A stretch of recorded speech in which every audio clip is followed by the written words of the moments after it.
दिल्ली सरकार ने शराब खरीदने वालों के लिए एक बड़ा फैसला लिया है कि अब लॉकडाउन के बीच दिल्ली में शराब की होम डिलीवरी शुरू की जा रही है। दिल्ली सरकार ने मोबाइल ऐप या फिर ऑनलाइन वेब पोर्टल के जरिए शराब की होम डिलीवरी करने की इजाजत दे दी है। बता दें, इससे पहले छत्तीसगढ़ सरकार ने शराब की होम डिलीवरी शुरू की थी। इसके पीछे सरकारों का तर्क है कि इस फैसले से कोरोना काल में शराब की दुकानों पर भीड़ इकट्ठा नहीं होगी। किन दुकानों को मिलेगी शराब होम डिलीवरी की इजाजत? दिल्ली में आबकारी संशोधन नियम 2021 के अनुसार L13 लाइसेंस धारकों को ही लोगों के घर तक शराब पहुंचाने की अनुमति होगी। अधिसूचना में कहा गया है कि लाइसेंस धारक केवल मोबाइल ऐप या फिर ऑनलाइन वेब पोर्टल के माध्यम से ऑर्डर मिलने पर ही घरों में शराब की डिलीवरी करेगा और किसी भी छात्रावास, कार्यालय और संस्थान को कोई डिलीवरी नहीं दी जाएगी।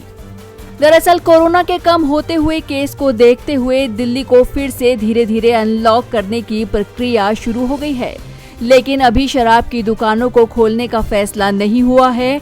ऐसे में दिल्ली की केजरीवाल सरकार ने लोगों को घर बैठे शराब ऑर्डर करने की छूट दे दी है।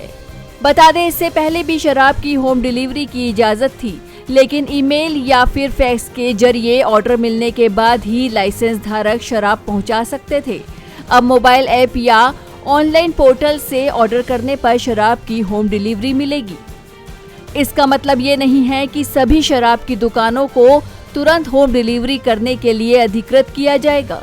बता दें, पिछले साल ही सुप्रीम कोर्ट ने टिप्पणी की थी कि राज्यों को शराब की होम डिलीवरी पर विचार करना चाहिए, क्योंकि शराब की दुकानों के बाहर भीड़ के कारण कोरोना नियमों की अनदेखी की कई तस्वीरें सामने आई थी।